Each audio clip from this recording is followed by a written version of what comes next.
আপনাকে নাটকের যিনি নাট্যকার তিনি এখন মামু বাড়ি দিল্লি গিয়ে বসে আছে। রাগ করতেছেন নাকি আপনারা? জেল খাটছি তো, কথা তো শুনতে হবে কিছু। বসে বসে শোনেন। অত্যাচার জুলুম তো কম করেনি, তবে হ্যাঁ আপনাদেরকে দাওয়াত দিই, তাআলাউ ইলা কালিমাতিন সাওয়াইন বাইনানা ওয়া বাইনাকুম, কালিমার দিকে আসেন, ফিরে আসেন। আপনি দেশে পড়ে আছেন, নেতা কিন্তু পালায়ে গেছে। যে নেতা পালায় সে প্রকৃত নেতা হতে পারে না। ইতিহাস থেকে শিক্ষা নিতে হবে। মুসলমান পিঠ দেখায় না বুক দেখায়, মুসলমান পিঠ দেখায় না বুক দেখায়। বুক দেবে, পিঠ কখনো দেবে। কষ্ট পাচ্ছেন মনে হয়? কষ্ট পেলেও কিচ্ছু করার নাই। আলোচনা চালাই, জোরে বলুন ইনশাআল্লাহ, আর জোরে বলি ইনশাআল্লাহ। 18 সালে আমারে ধরে নিয়ে গেছে, মাহফিল শেষ করে ঘুমাইতে বসছি, ঘুমাইতে গেছে, আমারে ধরে নিয়ে থানায় চলে গেল। ওসি মহোদয় বলে, আপনি হুজুর আপনি আসছেন, আমি তো নিয়ে আসতে চাইনি, আমাকে বাধ্য করেছে, খুব চাপ, আমারে মাফ করে দিয়েন, বদদোয়া দিয়েন না। বুঝলেন? সবার ভিতরে তো একটা নীতি থাকে, তো একটা জায়গা থাকে না, বলেন তো থাকে কিনা বলেন? তো বললাম ভাই দিলাম, ধরলেন কেন? হুজুর কি করব, সামনে নির্বাচন, একটু ভিতর থেকে আসেন, যান একটু ঘুরে টুরে আসেন। দেখছেন বলে কেমনে? তো বললাম যে দেখেন তো কোনো কিছু করা যায় নাকি? বলতেছে হুজুর কিচ্ছু করার নাই, হাত পা বাঁধা। হুজুর চাকরি বাঁচান ফরজ। বললাম ইমান বাঁচান তো নফল। চালান দিয়ে দিল কোর্টে। কোর্টের জজ আমার দিকে তাকায়, জিব্বায় কামড় মেরে বলে, হুজুরে ধরে আনলো কারা? মামলার ধারা দেখে বলে, এই ধারায় যদি জামিন দিয়ে আমার চাকরি শেষ। জামিন অযোগ্য করে পাঠায় দিল জেলখানায়। ঢুকলাম। আমরা তো টেনশন করি না, কারণ আমরা তো চুরি করি নাই, ডাকাতিও করি নাই, দেশের টাকা বাইরে পাচার করি নাই। এই দেশকে তারা ব্যবসার পুঁজি বানাইছিল। সন্তানকে ইউরোপে পড়ে, আমেরিকায় পড়ে, বিয়েই বাড়ি আমেরিকা ইউরোপ বানায়। এই দেশকে বানাইছিল হলো ব্যবসার পুঁজি, কোন সন্তানকে দেশে পড়ায় নাই, কারণ দেশের সন্ত্রাসী ইউনিভার্সিটির ছাত্রদেরকে সন্ত্রাসী বানিয়েছে ওরা। তা তো করি নাই। ভাবছি জেলখানায় না, যাচ্ছি মাদ্রাসা ইউসুফিয়া, ইউসুফের বাড়িতে যাচ্ছি। ঢুকলাম, এক বুড়ো চাচা আমারে দেখে লম্বা সালাম দেখো, হুজুর আপনি জেলখানায় ঢুকছেন? খুব খুশি হলাম। বললাম যে খুশি হলেন কেন? হুজুর ওয়াজ শুনতে যাই, দূর থেকে দেখি আপনারা, কিন্তু কোনোদিন কাছে পাই না, মোসাফা করতে পারি না, এত সুন্দর কাছে আল্লাহ মিলাই দিছে, দোয়া করি আপনি জেলখানায় থাকেন।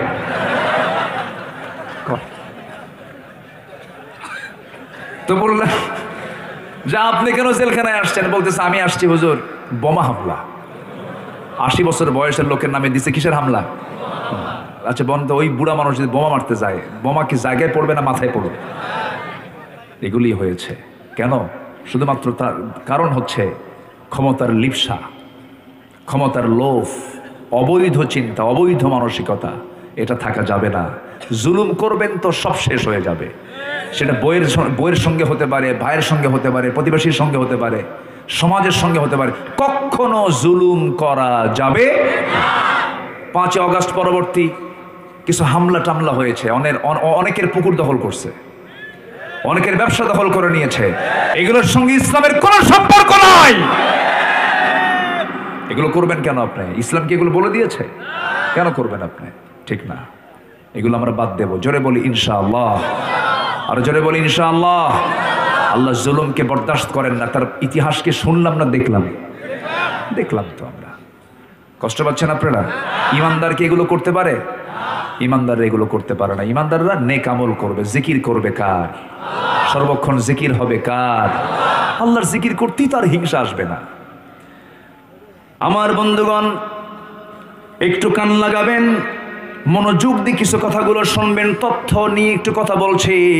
আমি আল্লাহর জিকিরটা করব কেমনে? কারণ জিহ্বা দিয়েছেন কে? চোখ দিয়েছেন কে? কান দিয়েছেন কে? নাক দিয়েছেন কে? মাথার চুল দিনে দিনে বড় করে দেন কে? হাতের আঙ্গুলগুলো ধীরে ধীরে বড় করে দেন কে?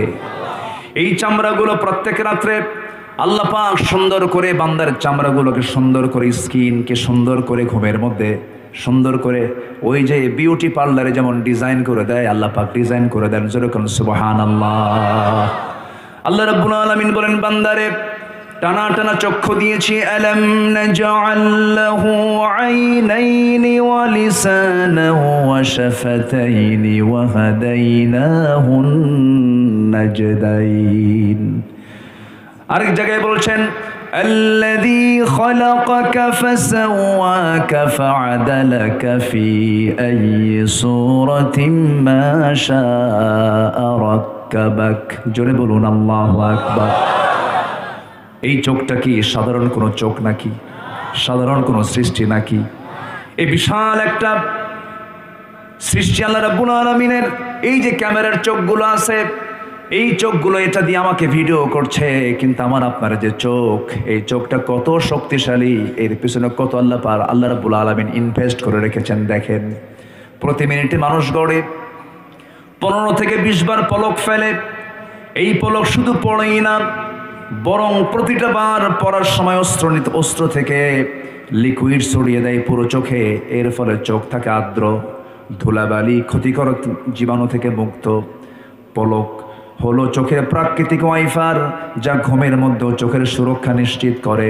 প্রতিদিন আমাদের চোখে গড়ে 1 মিলিলিটার অশ্রু তৈরি হয়, যা স্বচ্ছ অথচ অত্যন্ত কার্যকর তরল পদার্থ। এই অশ্রুর মধ্যে থাকে লাইসোজাইম নামের এক প্রাকৃতিক অ্যান্টিবায়োটিক, যা চোখকে ব্যাকটেরিয়ার আক্রমণ থেকে রক্ষা করে। যখন হৃদয় ভরাক্রান্ত আর আল্লাহর ভয়ে ভালোবাসায় কাঁপে, তখন চোখ থেকে অশ্রু পড়ে, গাল দিয়ে বয়ে চলে। এই অশ্রু আবার চোখের বাইরের অংশে পুষ্টি এবং অক্সিজেন সরবরাহ করে, কারণ কর্নিয়াতে রক্তনালী থাকে না। তাই চোখের জল চোখকে রক্ষা করে শুকিয়ে যাওয়া, ক্ষয়, ব্যাকটেরিয়াল সংক্রমণ থেকে সুবহানাল্লাহ বলা যাবে না। আমাদের 2 চোখে প্রায় 27 কোটি 40 লাখ ফটো রিসেপ্টর নামক নিয়োজিত শ্রমিক আল্লাহর হুকুমে কাজ করে যাচ্ছে। আমার আপনার চোখে যখন আলো আপনার চোখে গিয়ে পড়ছে, যখন ফটো রিসেপ্টর কাছে চলে যাচ্ছে, তখন ফটো রিসেপ্টর এটাকে প্রসেসিং করে আপনার অপটিক নার্ভে পৌঁছে দিচ্ছে। সেখান থেকে ইলেকট্রিক ইম্প্যালেন্সের মাধ্যমে সেটা আমাদের ব্রেইনের অক্সিপিটাল ল্যাবে চলে যাচ্ছে। ফলে আমরা দেখতে পাচ্ছি। এই যে অপটিক নার্ভের কথা শুনলাম, আমরা শুধুমাত্র এখানেই 7 থেকে 70 লাখ তারের মতো ফাইবার রেখেছেন আমার চোখের ভিতরে মহান রাব্বুল আলামিন। যেরকম সুবহানাল্লাহ। এখানে শেষ নয়, যেখানে আধুনিক এই সব উন্নত Canon USR5, Canon US5, Sony, এই সমস্ত যে ক্যামেরাগুলো আছে সর্বোচ্চ 100 মেগাপিক্সেল পর্যন্ত পৌঁছায়। সেখানে মানুষের চোখের রেজুলেশন প্রায় 576 মেগাপিক্সেল। আল্লাহু আকবার বলবেন না? 100 কোথায় আর 576 কোথায়? আল্লাহু আকবার বলেন। এই চোখের দৃষ্টিসীমা প্রায় 200 ডিগ্রি পর্যন্ত বিস্তৃত। এই চোখ প্রায় 1 কোটি ভিন্ন ভিন্ন রং চিনতে পারে। মানব জাতি যেসব রং নামই জানে না, চোখই চেনে, চোখও চেনে না, অথচ আল্লাহ রাব্বুল আলামিন প্রত্যেকটা চোখের ভিতরে 1 কোটি রং চেনার ক্ষমতা দিয়ে দিয়েছে। জোরে বলে সুবহানাল্লাহ। কার দেওয়া?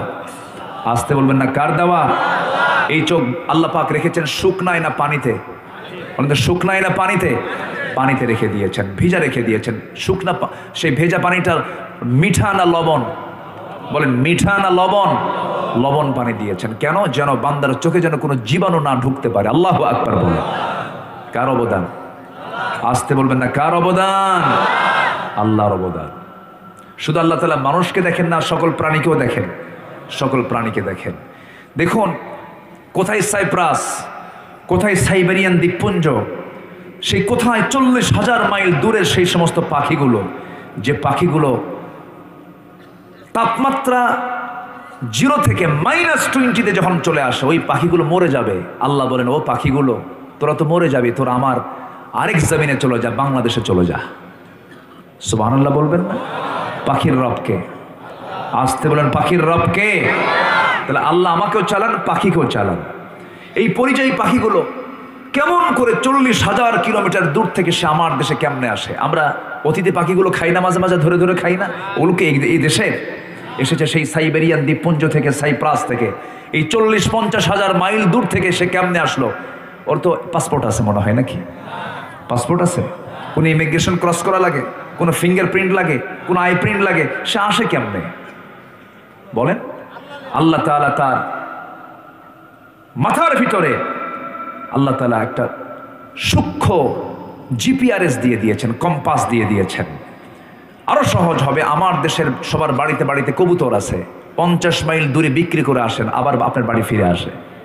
ও আসে কেমনে? কোন আপনি তো চিনবেন না, ও কেমনে আসে? আল্লাহ তাআলা ওর প্রত্যেকটা প্রাণীর, ওই সমস্ত প্রাণীর মাথার ভিতরে একটা জিপিআরএস ট্র্যাকিং দিয়ে দিয়েছেন। ওই কম্পাস দেখে দেখে সোজা আসে, চলে আসে সোজা তার গন্তব্যে। আল্লাহু আকবার বলেন। যেদিন ওই 40,000 কিলোমিটার দূর থেকে পাখিটা এই দেশে চলে এসেছে, সেই দিনে তার রাস্তা চেনা হয়ে গেছে। ওই ট্রেকিং করেই সে তার গন্তব্যে চলে যায়। কার ক্ষমতা? আসতে বলবেন না, কার ক্ষমতা? আজকে এই প্রাণীগুলোকে রিসার্চ করে বিজ্ঞান বলছে, বার্ড হেডিং গন্তব্যে পৌঁছাতে যে সূর্যের অবস্থান তারকা চিহ্ন স্থলভাগের দৃষ্টান্তই নয়, বরং পরিযায়ী পাখির চোখে রেটিনাই মহান রব্বুল আলামিন ক্রিপ্টোক্রম নামে এক আশ্চর্য প্রোটিন দিয়েছেন, যার সাহায্যে পৃথিবীর চৌম্বক ক্ষেত্র পর্যন্ত তারা শনাক্ত করতে পারে। এই জন্য আশ্চর্য এক অদৃশ্য জিপিএস বিজ্ঞানীরা যখন পরিযায়ী পাখিদের বন্দি করে, কৃত্রিমভাবে চৌম্বক ক্ষেত্রের দিকটা উল্টা পাল্টা করে দেয়, অবিশ্বাস্যভাবে পাখিরাও সাথে সাথে তাদের গতিপথ পরিবর্তন করে তাদের নিজ গন্তব্যের দিকে চলে যায়। যেরকম সুবহানাল্লাহ। কে চালান? আসতে বলুন, কে চালান? আজকের যত বিজ্ঞান উন্নত হয়েছে, সব এই সমস্ত প্রাণীকুলগুলোকে রিসার্চ করা হয়েছে। বিজ্ঞান, এই যে বিমানে চড়ে মানুষ, আচ্ছা বিমান এখন পৃথিবীতে পাখি বেশি ওড়ে না মানুষ বেশি ওড়ে? মানুষ বেশি ওড়ে। তবে একটা পাখি আছে ফ্যালকন, পেরেগ্রিন ফ্যালকন নামে একটা পাখি আছে। এই জমিনের বুকে আল্লাহ তাআলার একটা অপরূপ সৃষ্টি। একটা চিতাবাঘের গতি হলো ঘন্টায় 112 কিলোমিটার, 112 কিলোমিটার। আর একটা ফ্যালকন, একটা প্যারেগ্রিন ফ্যালকনের ঘন্টার গতিসীমা হলো 400 কিলোমিটার। কেউ তো সুবহানাল্লাহ বললেন না। ঘন্টায় কত কিলোমিটার বলেন? 400 কিলোমিটার। মানে কি? আপনি দেখতে পাবেন না তো, মুহূর্তের মধ্যেই নাই, ঘন্টায় 400 কিলোমিটার বেগে সে চলে। ছো মেরে সে তার শিকারি তুলে নিয়ে চলে যায়, টেরি পাওয়া যায় না। তাহলে এখন দেখেন, 400 কিলোমিটার বেগে যদি চলে, তার কে লাঞ্চ নাই? ফুসফুস তো অবশ্যই আছে, নাক অবশ্যই আছে। তো নাকের ভিতরে যদি ওই পরিমাণে বাতাস ঢুকে যায়, লাঞ্চ থাকবে না, ব্লাস্ট হবে, ব্লাস্ট হয়ে যাবে। কিন্তু আল্লাহ রাব্বুল আলামিন ওই পেরেগ্রিন ফ্যালকনের নাকের ঠিক বরাবর একটু নিচের দিকে একটা ট্যাপ লাগায় দিয়েছেন, শক্ত হাড়ের ট্যাপ। যখন সে দ্রুত গতিতে আকাশে উঠতে নেয়, সেই ট্যাপে গিয়ে ধাক্কা লাগে সেই বাতাস ধাক্কা লেগে বাতাসের গতি কমে গিয়ে আস্তে করে তার লাঞ্চের মধ্যে বাতাসগুলো ঢুকে যায়। আজকে এই পাখির ওই ট্যাপকে ফলো করে, ওই হার্ড ট্যাপকে ফলো করে বিমান আবিষ্কার হয়েছে। যেরকম সুবহানাল্লাহ, আল্লাহু আকবার বলেন। আল্লাহ রাব্বুল আলামিন আজ থেকে ১৫০০ বছর আগে বিমান তত্ত্ব সূরা ফিরে দিয়েছেন। ওয়া আরসালা আলাইহিম তায়রান আবাবিলা তারমিহিম বিহিজারাতিন মিন সিজ্জিল ফাজআলাহুম কাআসফিম মাকুল। জোরে বলুন আল্লাহু আকবার। আল্লাহর বিমানটার নাম কি ছিল? আবাবিল। বলেন কি? বলেন। আর বোমার নামটা কি ছিল? সিজ্জিল। বলেন বোমার নামটাই বলেন কি? সিজ্জিল। সেই সিজ্জিল বোমা, আবাবিল থেকে, সেই বিমান থেকে আল্লাহ পাক মানে একদম বোমা হামলা করে আবরাহার হস্তি বাহিনীকে নাস্তানাবুদ করেছিলেন। আল্লাহু আকবার বলেন।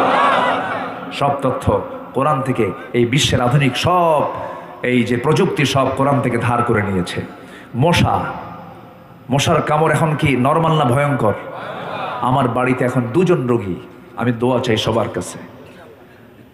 আমার স্ত্রী আজকে ব্লাড টেস্টে এডিস মশার কামড় তার গায়ে পড়েছে, ডেঙ্গু পজিটিভ হয়ে গেছে। এই প্লাটিলেট লেভেলটা এই ডেঙ্গু হলে পরে একদম কমায়া ফেলে, মানুষ মৃত্যুর ঝুঁকিতে পড়ে যায়। এতটাই ডেঞ্জারাস এই মশার কামড়। অথচ আল্লাহ রাব্বুল আলামিন আজ থেকে ১৫০০ বছর আগে মশার উদাহরণ দিয়েছেন কোন কিতাবে বলেন? সেই সময় কাফেররা বলল, তোমার আল্লাহর কাজ নাই, কাম নাই, এই মশার কথা কোরআনে বলা লাগে? তাহলে মশার কথা কোরআনে কেন বলেছেন? অবশ্যই এর মধ্যে হিকমত আছে না নাই? আসতে বলবেন না, আছে না নাই? আছে। মশার যে চোখ সাধারণ কোনো চোখ নয়, এটা একটা অত্যন্ত জটিল গঠনের কম্পাউন্ড আই, যেখানে শতাধিক ক্ষুদ্র লেন্স একসঙ্গে কাজ করে। এই জন্য সে চতুর্দিকে একসঙ্গে দেখতে পারে। আজকের আধুনিক বিজ্ঞান ঠিক একই টেকনোলজি ব্যবহার করে defence drone, self driving, robotic vision system এগুলো আবিষ্কার করেছে। আল্লাহু আকবার বলে। আল্লাহ তাআলা কত আগে এই মশার উদাহরণটা দিয়েছেন। আচ্ছা, মশা যে কামড় দেয় আমরা কি টের পাই? কিছু কিছু টের পাই। কিছু কিছু মশার কামড় কি পাওয়া যায়? টের পাওয়া যায়। আর কিছু কিছু মশার কামড় টের পাওয়া যায়। কিছু কিছু মশার কামড় যেটা টের পাওয়া যায় এটা হচ্ছে স্যাঁচরা মশা। ওর অপারেটিং সিস্টেমটা দুর্বল, ও মানে পাগলা হয়ে যায় খাওয়ার জন্য। কিন্তু যেগুলো সূক্ষ্মভাবে যেটা কামড়ায়, একটা সুর থাকে মশার সামনে, কি থাকে? সুর থাকে। এই সুরের যে সুচটা দেখি, এই সুচের সংখ্যা একটা নয়, এর 6টা অংশ আছে। কয়টা অংশ বলেন তো? ওই ছোট্ট সুরের মধ্যে 6টা অংশ আছে। এই 6টা অংশের প্রথম 2টা অংশ দিয়ে আমার আপনার বডিতে যখন পড়ে চামড়াটা ফেড়ে ফেলে দেয়। চামড়া ফেলে ফেলে 3 নম্বর সুচ দিয়ে সে করে কি? ব্লাড ভেসেল বের করে ফেলে। ব্লাড ভেসেল বের করে এরপরে পরের যে আরেকটা অংশ আছে এটা দিয়া আমার দেহের মধ্যে ঢুকায় দিয়া সে কেমিক্যাল ইউজ করে, অ্যানেস্থেসিয়া করে অজ্ঞান করে ফেলে, যেন এই বান্দা যেন আমি কামড়াচ্ছি যেন টের না পাই। টের পাইলেই তো, কথা বলছেন নাই, টের পাইলে কি আমার জীবন চলে যাবে। অ্যানেস্থেসিয়া করে অজ্ঞান করে এরপরে সেখান থেকে রক্তগুলো শুষে নেয়। আজকের যে গবেষণা, আজকের যে বিজ্ঞান এটা প্রমাণ করেছে, বের করেছে, এই শুধু মশার এই সুরকে গবেষণা করে আজকে জটিল নিখুঁত ডিজাইন থেকে অনুপ্রাণিত আধুনিক বিজ্ঞানীরা তৈরি করেছে মস্কিটো ইন্সপায়ার্ড সিরিঞ্জ। সিরিঞ্জ তৈরি করেছে আজকে মশার সেই সুর থেকে। আল্লাহু আকবার বলা যাবে না। ব্লাড ভেসেলগুলো খুঁজে খুঁজে বের করে এই সিরিঞ্জ, এটা এখান থেকে আবিষ্কার হয়েছে। সুবহানাল্লাহ বলবেন না? আচ্ছা, মশার চোখ শক্তিশালী না আমাদের চোখ শক্তিশালী? ভালো করে কন। আচ্ছা, আমরা মশাকে দেখে ভয় পাই না মশা আমাকে দেখে ভয় পায়? মশারে লাগে কে? মশারে কি মানুষ টাঙ্গায় না মশা টাঙ্গায়? তাহলে কে ভয় পায়? বলেন, কে ভয় পায়? মানুষ ভয় পায়। মশার কাছে আমরা দুর্বল। আমরা মশারি টাঙ্গায় জেলখানায় থাকি। মশা তুমি আইসো না। গোটা ঘর আপনি নেটিং করেছেন, এরপরে মশা ঢুকছে। গোটা ঘর নেটিং করা আছে, কোথাও মশা দেখলেন না আপনি। লাইট বন্ধ করা মাত্রই নাকের কাছে কানের কাছে সে সারে গামা পাদানিসা শুরু হয়ে গেল। গান, এমন গান, এমন বিশ্রী গান, ঘুম শেষ। কিন্তু ও দেখলো কেমনে আপনাকে? এত দূর থেকে পরখ করলো কেমনে? বিজ্ঞান বলছে 75 ফুট দূর থেকে মশা টের পায় এখানে কোন শরীর মধ্যে শুয়ে আছে। 75 ফুট দূর থেকে আপনি তো টেরই পাবেন না। পৃথিবীতে এমন কোনো মেশিন এখন আবিষ্কার হয়নি যা মশার সঙ্গে পারে। মশার যে 2 ডানা আছে, 2 ডানা, ও যে আওয়াজ করে এটা কিন্তু ভোকাল আওয়াজ না, ভোকালের না, এটা হচ্ছে তার পাখা নড়ানোর আওয়াজ। গুনগুন গুন যে আওয়াজটা হয়, প্রতি সেকেন্ডে মশা তার পাখার ঝাপটান মারে প্রতি সেকেন্ডে 400 থেকে 500 বার। 400 থেকে 500 বার প্রতি সেকেন্ডে সে ঝাপটান মারে। পৃথিবীতে আজ পর্যন্ত এমন কোন মেশিন আবিষ্কার হয়নি যা মশার গায়ে ওই মেশিন আল্লাহ পাক সেট করে দিয়েছে। একটু জোরে সরে বলেন সুবহানাল্লাহ। ইন্নাল্লাহা লা ইস্তাহি আন ইয়াদরিবা মাসালান মা বাউদাতান ফামা ফাওকাহা। জোরে বলি আল্লাহু আকবার। জিকির করব কার? এগুলো চিন্তা করতে করতেই তো হিংসা করব কখন? হিংসা করার তো সুযোগই নাই। কিন্তু বান্দা তো ওই চিন্তায় থাকে না। আমাদের মুখ থেকে সর্বক্ষণ দায়িত্ব হলো কার নামের জিকির করা। আসতে বলবেন না, কার নামের জিকির করা? ইমানদার জিকির করবে কার? আল্লাহ। ঈমান এনেছি আমরা, ঈমানকে কখনো ধ্বংস করা যাবে না, ঈমানকে কখনো নষ্ট করা যাবে না, ঈমানকে কখনো নিজের জীবন থেকে ঈমানকে মাইনাস করা যাবে না, সব ধ্বংস হয়ে যাবে। একটু মনোযোগ দিয়ে কথাগুলো শোনার চেষ্টা করুন। আমার বন্ধুগণ, সাহাবে কেরাম জীবন দিয়ে দিয়েছেন, পরিবার পর্যন্ত ছেড়ে দিয়েছেন, সবকিছুর মায়া ছেড়ে দিয়ে তারা ঈমানটাকে লালন করেছেন। ছোট্ট একটা ইতিহাস মনে পড়লো আমার। আমি কি দোয়া করে দেব? এই যে লোকগুলো না বলে যায়, এই বাবা কি আমি কি দোয়া করে দেব? তো যাচ্ছেন কেন? একটু বসেন না। অনেক কথা পড়ে আছে আমার এখনো। আমার 9-10টা শর্ত কেবল বলছি। কয় নাম্বার বলেন তো? একটা। এখনো পড়ে আছে কয়টা? নুরু ওয়াজ কি শেষ না শুরু? তো শুরুতেই যান কেন? বসেন। আমি খুব আনন্দ পাচ্ছি, আমি খুবই তৃপ্তি পাচ্ছি আপনাকে নিয়ে। আজকে বলি আলহামদুলিল্লাহ। একটু মনোযোগ দিয়ে কথাগুলো শোনেন। মনোযোগ কি অন্যদিকে চলে যাচ্ছে নাকি আপনাদের? কেমন যেন একটু মনে হচ্ছে, একটু এলোমেলো মনে হচ্ছে। আবার আমরা সতেজ হয়ে কোরআনমুখী হয়ে যাই, জোরে বলি ইনশাআল্লাহ। সম্মানিত ভাইয়েরা, একজন সাহাবী শুনতে পেলেন যে রসুল নাই। রসুল মক্কা থেকে কোথায় চলে গেছেন? বলেন কোথায় চলে গেছেন? মদিনায়। প্রকাশ্যে না আড়ালে? আড়ালে। দিনে না রাতে? রাতে। তাহলে তো জানার কথা না। আমার রসুল চলে গেছেন। এক পাগল সাহাবী উম্মে সালমার স্বামী আবু সালমার কানে আসলো যে রসুল নাকি চলে গেছেন। আবু সালমা বলছেন, উম্মে সালমা, রসুল যেহেতু মক্কায় নাই, আমরা আর থাকবো না, চলো বাচ্চাটা নিয়ে মদিনায় চলে যাই। চলেন। রাস্তার